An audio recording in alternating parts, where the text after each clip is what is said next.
از خود نشان دادن در نهایت ما به این مرحله رسیدیم. و افغانستان بیشتر از این یک پناهگاه امن به هراس افغانان جهانی نیست. هراس افغانانی که بر ایالات متحده از این کشور حمله کردند و مردم جهان را هراساندند. ما نیروهای امنیتی افغانستان را توانمند ساختیم، همچنان در بخش سیاسی و اجتماعی پیشرفت‌های دست یافتند. مرگ و میر نسبت به هر زمان دیگه به شمول دختران کودکان به مکتب می روند. در هر سطح دستاوردها دیده می شود و دستاورد آزادی بیان همچنان برجسته است. I have seen this transformation from despair to hope, driven by a deep desire for peace, in the eyes of every Afghan I have met. This effort only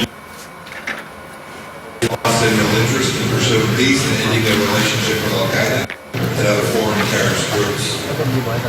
They also recognized that military victory was impossible.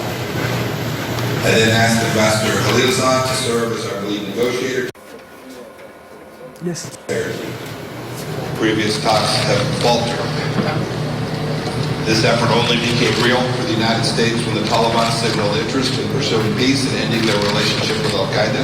خب بر بنیاد توافق طالبان تعهد کردند که رابطهشان را با القاعده قطع میکنند و این چیزی است که امروز ممکن شده است. ما از سفیر خلیلزاد برای نهایی ساختن توافق سپاسگزاری میکنم. توافق نامه که ما امروز امضا میکنیم متکی به است که طالبان رابطهشان را با هراس افغانان از جمله القاعده قطع بکنه و ما نیروهایمان را از افغانستان بیرون خواهیم کرد و افغانستان هرگز به پناهگاه امن هراس افغانان مبادل نشود. ما با هم یک جایی گام به پیش برداشتیم.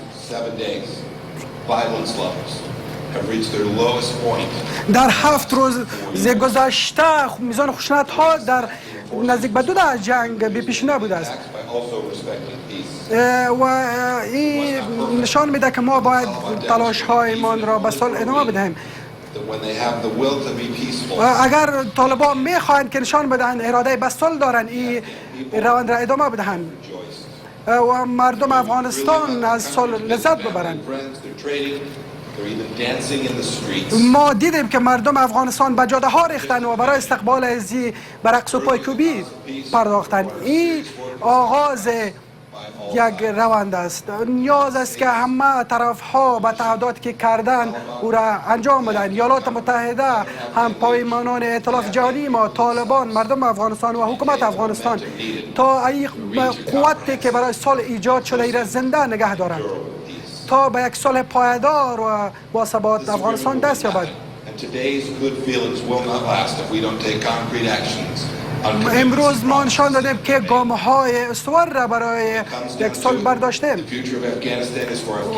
اما آینده افغانستان بر خود افغانان است که در این باره تصمیم بگیرند.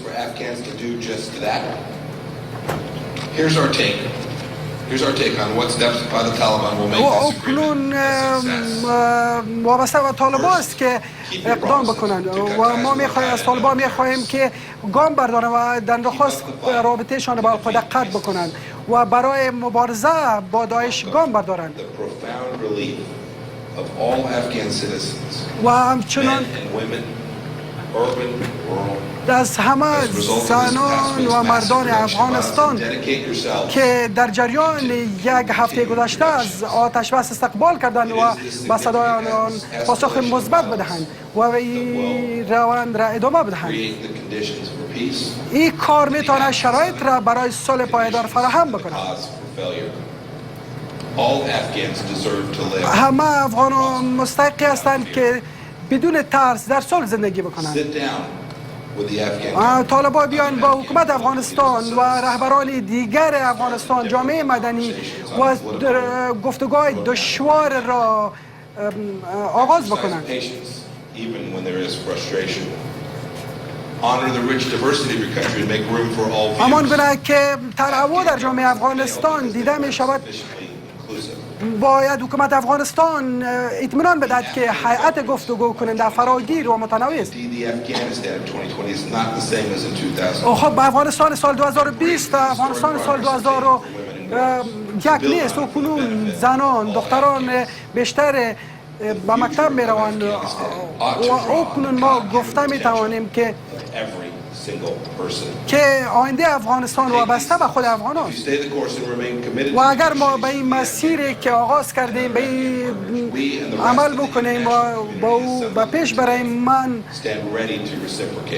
گفته می توانیم که به هدفی که تعیین کردیم به این خواهیم رسید. ما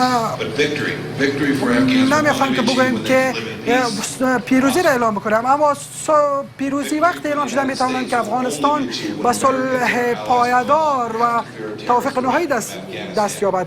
ایالات متحده میخواهد که هرگز از افغانستان تهدید شود. ما هر کاری را در آینده نیز برای محافظت از خودمان انجام خواهیم داد. می خواهیم که افغانستان به کشور متحد با ثبات و صلح‌آمیز مبادل شود.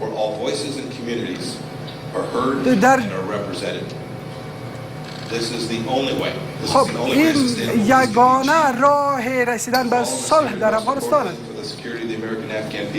این یگانه راه برای تامین امنیت مردم افغانستان و مردم امریکا است. تشکر از شما.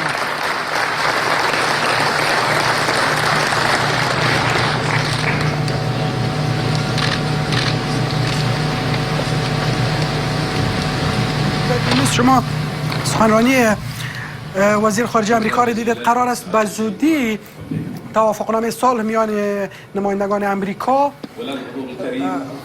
امضا شود.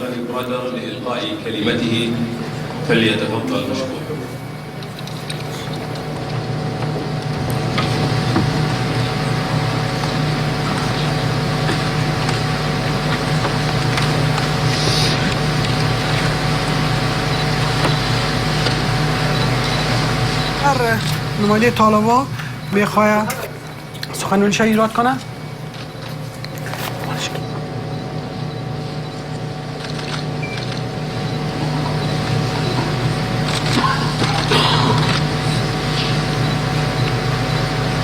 الله الرحمن الرحیم نحمده و نصلی علی رسوله الکریم اما بعد. د تاسو ټولو راغلو مېلمنو څخه چې زموږ د هېواد په اړه په دې تاریخي غونډه کې ګډون کوئ مننه کوم او شرافات درته وایم.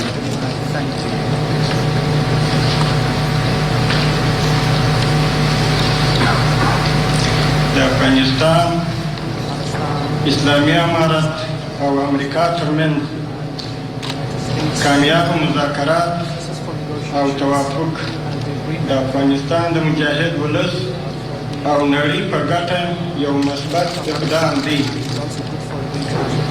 او ټولو ته یې مبارکي وایم. د افغانستان اسلامي امارت د امریکا سره د شوي توافقنامې عملي کولو ته ژمن دی. همداشان غواړي د یو منظم نیازي او سیاسي قوت په توګه له خپلو ګاونډیانو د سیمې او نړۍ له هېوادونو سره مثبتې اړیکې ولري. د افغانستان ولس د تېرو څلورو لسیزو راهیسې ډېر کړاوونه ګاللي دي. زه هیله لرم له افغانستانه څخه د ټولو خارجي قواو په وتلو سره افغانستان ولس د اسلامي نظام تر سیوري لاندې د آرام ساه واخلي او سوکاله ژوند پیل کړي. ټول د هېواد ابادۍ او ملي یووالي ته متوجه شي.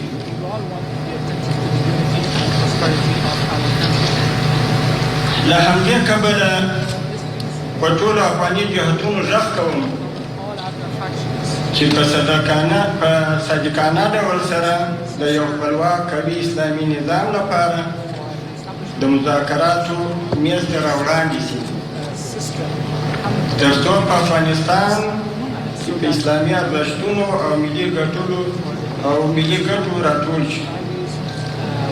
په پای کې د قطر هېواد له محترم امیر شیخ تمیم بن حمد الثاني له خارجه وزیر او د صدر اعظم له مرستیال محترم محمد بن عبدالرحمن الثاني او د قطر د هېواد له نورو چارواکو څخه چې د مذاکراتو په اوږده بهیر کې د سولې پروسې سره مرسته کړې ده او سهولتونه یې برابر کړي دي او په دې لاره کې زحمت ایستلی دي، مننه کوم.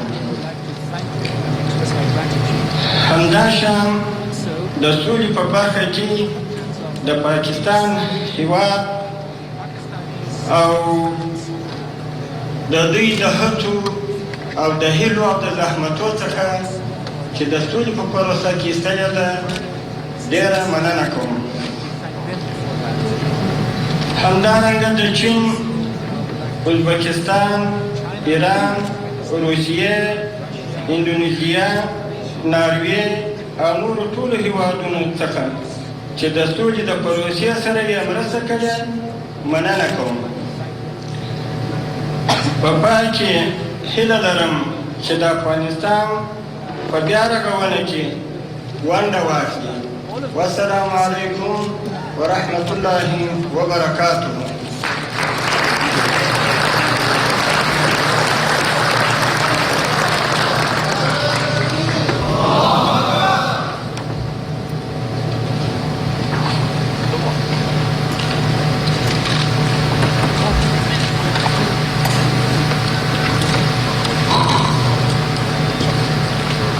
الملا عبد الغني البرادر، شكرا جزيلا لك.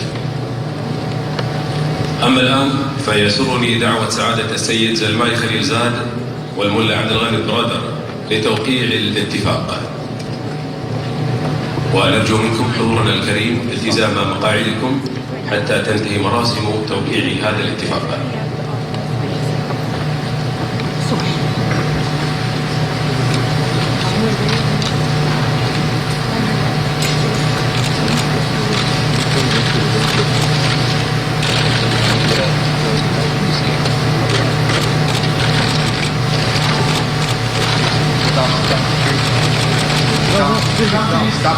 Foto.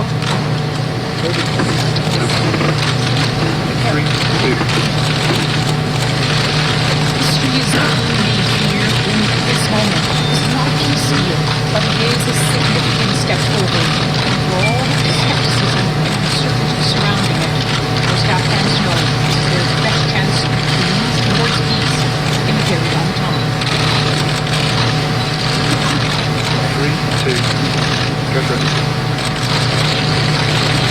History is being made in this moment. This is not a peace deal, but it is a significant step forward. For all the uncertainty and skepticism, Afghans know this is their best chance to move towards peace.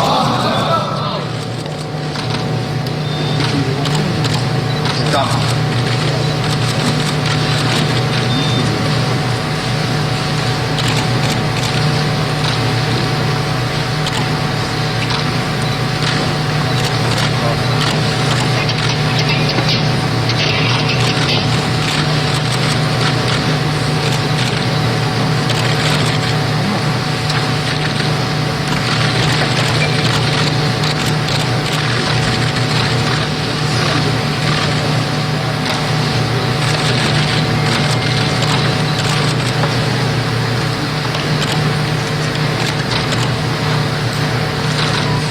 Sit down.